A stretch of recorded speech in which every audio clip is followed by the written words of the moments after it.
écrite par le pouvoir. Il y a une autre Côte d'Ivoire mécontente d'un certain nombre de choses, et cette Côte d'Ivoire-là est représentée par des partis politiques comme le PDCI et RDA. Donc nous sommes en train de nous exprimer, et nous en avons le droit. Et nous sommes exprimés. Maintenant, on me dit non, le moment est mal choisi, il y a des invités spéciaux qui étaient là. Salut, voilà comment ça sort, c'est comme ça sort. En fait,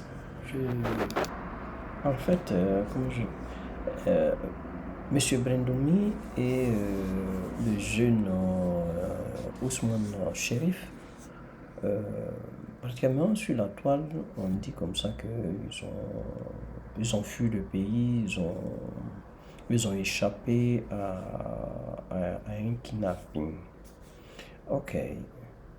Mais le seul problème que je me pose, c'est de savoir, est-ce qu'ils sont vraiment... ils ont réussi à fuir, parce que, étant donné que ça fait au moins 2 à 3 jours qu'ils ont, comme on le dit sur la toile, ils ont quitté le pays, ils ont fait ceci, ils sont à l'extérieur.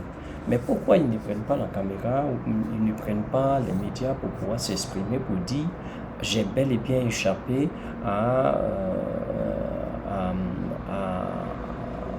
une tentative d'enlèvement de Raman, ou bien de son Brahima, son fils.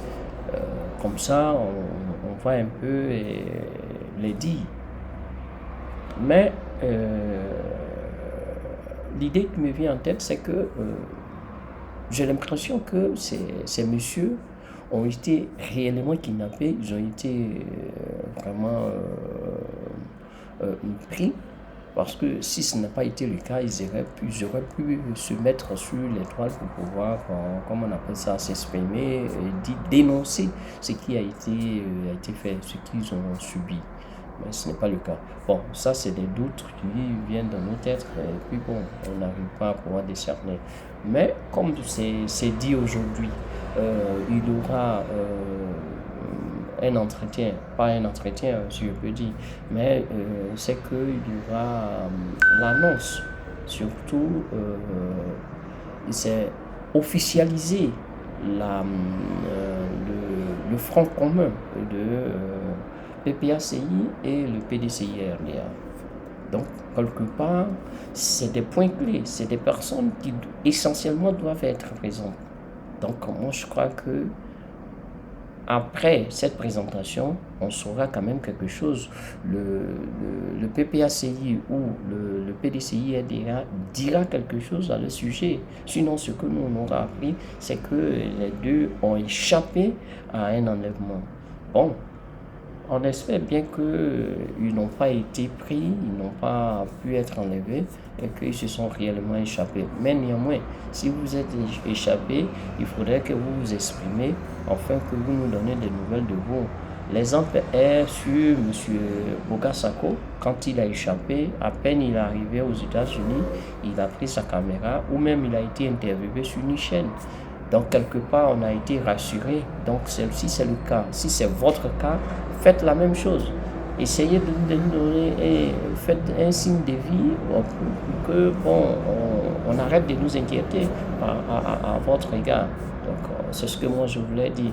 À la suite, je voulais vous faire suivre cette vidéo de M. Brendoumi qui avait dit ça auparavant, qui avait parlé, qui parlait les manigances du pouvoir et qui décriait tout ce qui se faisait dans le pays. Est-ce que vous voyez? Donc, je vous laisse suivre la vidéo, comme ça, bon, on pourra en discuter juste après. Ok? Mais comme je l'ai dit, il va falloir nous faire signe de vie. Ok? On l'a présenté partout. Est-ce qu'entre ça et ce qu'on a fait, laquelle qui est la bonne image de la Côte d'Ivoire? Nous préférons manifester sans heurts, sans tricherie, sans violence, que d'aller couper les têtes. Madame, en 2002, quand il y avait la crise, à Bouaké, le ministre des Sports, Amicha, était là-bas. Est-ce qu'on a attendu qu'il sorte d'abord avant de faire la crise? Non. Il a été pris en otage. Nous avons fait les choses dans les normes. On n'a pas crié. D'abord, nous l'avons fait. Nous avons d'abord rencontré les membres de notre groupe, Oui, avant, parlementaire PDCI. nous avons discuté de la forme et du fond. Certains ne voulaient même pas qu'on n'y aille pas du tout. D'autres voulaient qu'on aille sans mettre les écharpes. D'autres voulaient qu'on fasse une déclaration. Mais les règles de l'Assemblée nationale ne nous permettent pas ce jour-là d'avoir voix pour parler. Donc, en définitive, nous avons adopté d'être là-bas avec nos écharpes et de sortir. Mais avant cela, madame, il faut que les journalistes qui parlent là, ils s'informent. Quand on est sur un plateau de télévision, on a plusieurs responsabilités, dont 2 sont essentielles. La première, elle doit être informative. La deuxième, elle doit être liée à l'éducation. Ils ont dit des choses qui sont fausses. Nous avons rencontré le président de l'Assemblée nationale avant la séance, pendant au moins une dizaine de minutes, 15 minutes. Et nous sommes entendus. Certains ont dit qu'ils sont dans le bureau de l'Assemblée nationale, qu'ils ne pouvaient pas se retirer. Nous leur avons fait comprendre que dans le bureau de l'Assemblée nationale, il y a des postes qui sont réservés aux partis politiques et c'est le parti politique qui vous désigne, ce n'est pas un concours. Donc, vous devez vous aligner à la décision du parti. Ils n'ont pas fait ça sur leur plan. Donc, moi, je pense que d'abord, on s'est concerté entre députés PDCI. Après, on a eu une concertation avec le président de l'Assemblée nationale. Nous lui avons dit que nous allons protester. Il a reconnu que c'est un droit et que malgré les contestations, malgré ce qu'il nous souhaitait, on n'est pas d'accord, qu'il s'en remet à notre position qui est démocratique. Oui, il a même signifié. Voilà. Mais, monsieur le porte-parole, j'ai envie de vous demander si la majorité des députés PDCI ont suivi le mouvement, le groupe parlementaire, quelques-uns sont restés dans l'hémicycle. Doit-on comprendre que le groupe parlementaire est divisé? Non, le groupe parlementaire n'est pas divisé. Il y a des gens qui se sentent plus attachés au PDCI à travers l'engagement que nous avons pris de revenir au pouvoir. C'est tout. D'ailleurs, on a cité des noms. Je peux vous dire que le ministre Guégué Madi était excusé. Je ne vais pas donner les détails ici. Et si vous avez bien regardé, il n'avait pas d'écharpe. Oui. Vous avez bien regardé. Donc ça, c'est un problème tel. Il était excusé parce que s'il devait sortir, permettez-moi de rester. Parce que je mettrais beaucoup de temps à sortir parce qu'aujourd'hui, compte tenu de l'environnement, on ne peut pas sortir. Donc, je préfère prendre du temps pour sortir après. Donc, le président et le ministre Guégué Madi est excusé à sortir. Les autres, bon, certains sont du bureau de l'Assemblée nationale, ils sont sortis. Il y a des secrétaires, il y a des vice-présidents qui sont sortis. Pourtant, c'est le même PDCI là. Ceux qui sont restés, ça, c'est leur propre position. Mais nous pensons que le groupe n'est pas divisé parce qu'on est dans un groupe parlementaire et la discipline du groupe fait que quand le parti a donné un mot d'ordre, tout le monde doit respecter. Ou bien vous respectez, ou vous n'êtes plus dedans. Ils n'ont pas respecté, mais vous êtes sortis. Honorable, le PPACI, le parti avec lequel le PDCI est en partenariat, n'a pas été associé à ce mouvement. Pourquoi? D'abord, il faut être honnête que la décision de prendre une position par rapport à l'événement, elle a été prise tardivement, sous instruction de la haute direction du parti, qui nous a dit, qu'est-ce que vous voulez faire? Vous n'avez pas quand même aller sans une voix et puis accompagner comme ça, parce qu'après vous serez en vacances parlementaires pendant 3 mois. Donc il faut marquer le coup. Donc cette décision a été venue tardivement. Et à tel point que certains députés même n'ont pas pu être à la réunion du groupe parlementaire préparatif. Donc, et nous n'avons pas eu le temps d'informer suffisamment les réunions. Les décisions ont été, par la haute direction, ont continué jusqu'à 23h, 1h du matin. Et nous avons mis ça sur notre plateforme. Mais au moment où on essaie de contacter les gens du PPACI, eux aussi, il fallait qu'ils se réfèrent à leur hiérarchie. Et tout cela n'a pas pu se faire à temps. Mais nous avons eu le soutien moral parce qu'on ne va pas à l'Assemblée et puis on prend des décisions sans le truc du parti, de son parti. Mais ils ont dit, c'est une bonne chose. Mais comme nous n'avons pas été associés dès le départ, il est difficile, entre 8h et 10h, de prendre une décision importante comme celle-là.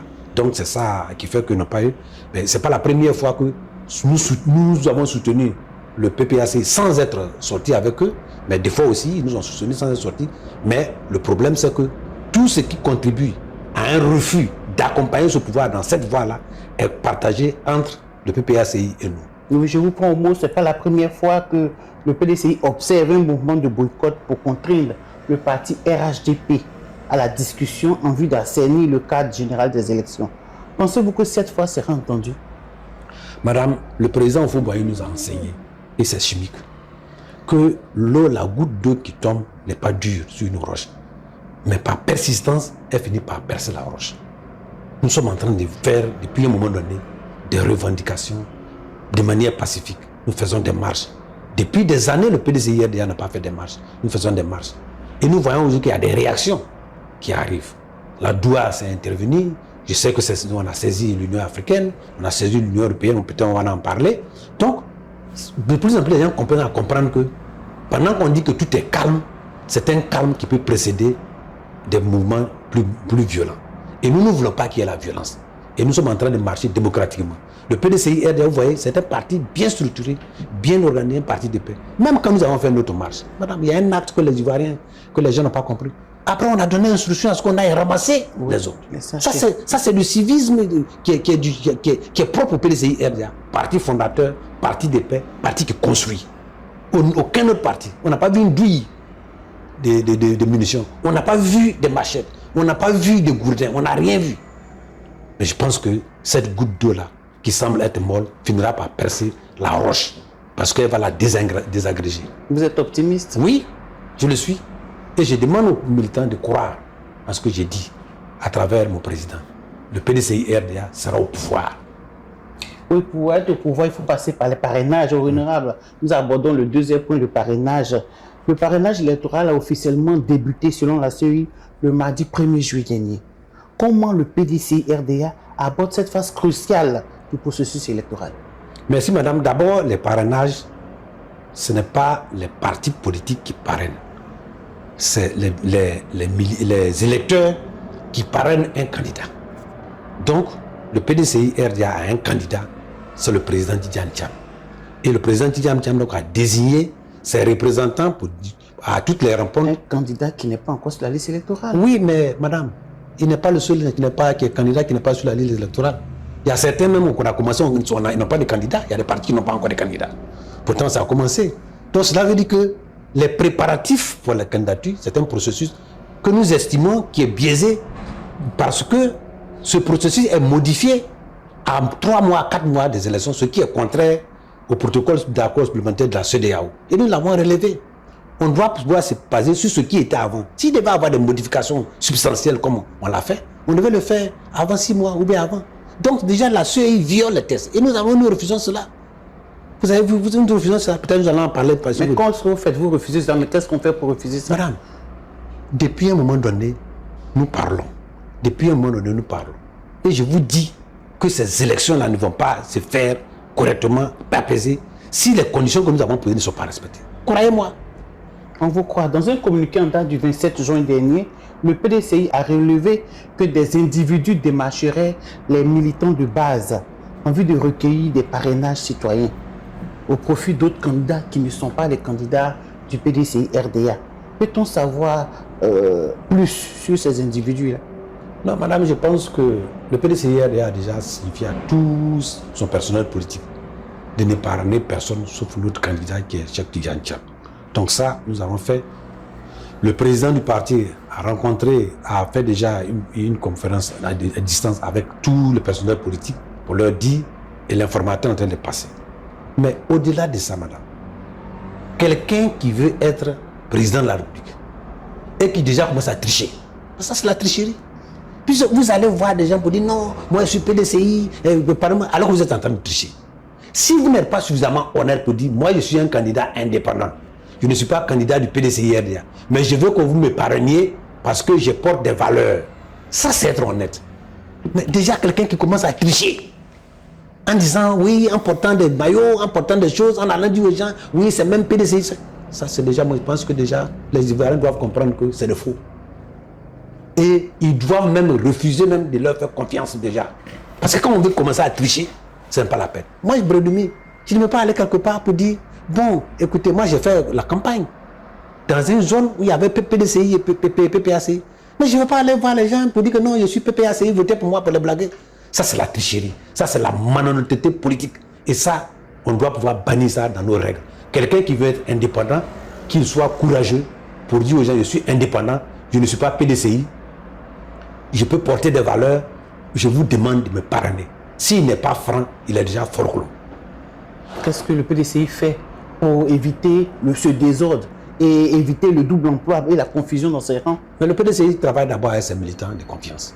Parce que le parrainage, dans la forme actuelle, ce n'est pas tous les inscrits. C'est un certain nombre de personnes qui sont inscrites sur la liste électorale et donc 1% dans chaque région. Donc nous allons prendre d'abord les hommes sérieux, sûrs, pour parrainer nos candidats. Et si les gens les trompent pour les parrainer, le parrainage c'est vrai, mais cela veut dire que le vote est différent. Ils vont se rendre compte. C'est parce que ceux-là savent qu'ils ne représentent rien qu'ils sont en train de tricher. Déjà, ils commencent à tricher. Quelqu'un qui veut être président de la République, et puis déjà, il commence à tricher. Voyez-vous, c'est la mauvaise drague, ça. Oui, c'est la mauvaise drague. Mais j'ai un problème. Moi, j'ai un problème personnellement avec le parrainage, parce qu'on demande de mettre le numéro de la carte d'électeur du candidat, le numéro de la carte d'électeur de celui qui parraine, et même son image. C'est une manière de voter avant la date des élections. Est-ce que ce n'est pas dangereux pour les Ivoiriens? Ce n'est même pas légal.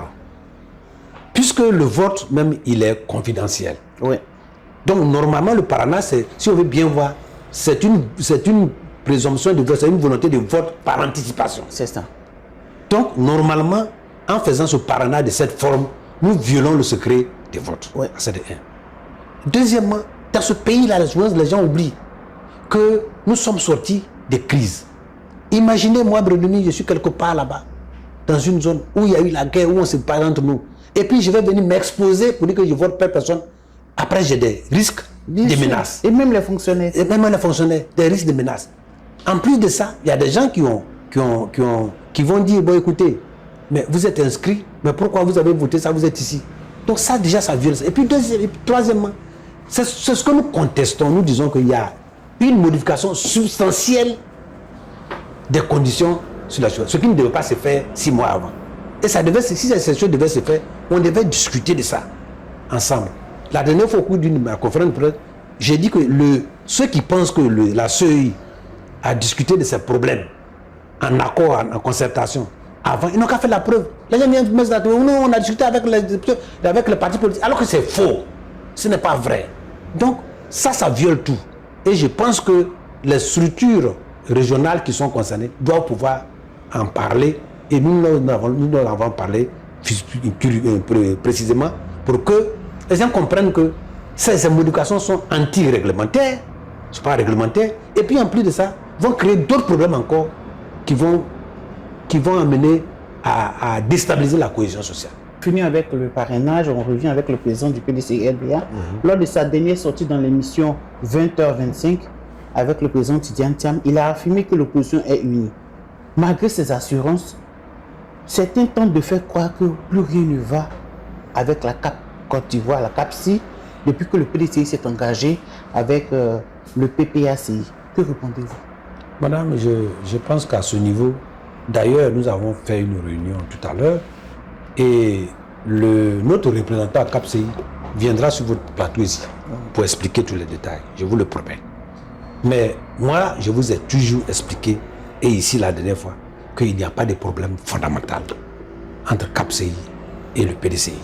Comme il n'y a pas de problème fondamental entre le PPACI et le PDCI dans le Front commun. Vous venez même faire l'exemple de ce qu'on était à l'Assemblée, on est sorti, PPACI n'est pas sorti. Mais ce n'est pas une raison pour laquelle PPACI va dire, bon, puisque vous n'avez pas informé suffisamment tôt, alors notre Front commun est rompu. Non. Parce que le Front commun, comme le CAPSI, sont constitués sur des problèmes clés. Voyez-vous? On aurait pu dire, bon, écoutez, bon, vous avez sorti de l'Assemblée, vous n'avez pas dit donc notre affaire Front commun c'est fini. Mais ils ne vont pas le dire parce que c'est une certaine responsabilité qu'on s'en prend devant la nation pour dire que nous faisons Front commun.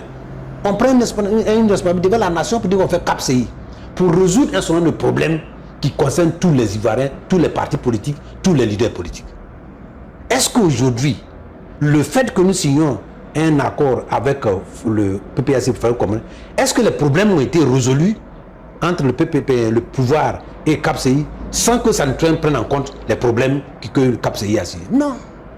Nous avons dit ici que qui est capable aujourd'hui de mettre ensemble l'opposition sur des points clés? Il y a comme s'il y a deux blocs parallèles. On dit l'opposition en deux volets. Deux blocs parallèles qui ont tous les mêmes soucis. mais qui ont du mal à se faire, à se mettre ensemble. Le PDCI-RDA s'est offert un pont entre ces deux blocs pour qu'ensemble, nous allions attaquer les mêmes problèmes. Et c'est ça ce que le PDCI a fait. Et je crois que, normalement, le PDCI devait être félicité pour avoir réussi à le faire. D'ailleurs, des gens disent, mais PDCI-RDA, on nous critique. On ne peut pas faire alliance avec un parti de gauche.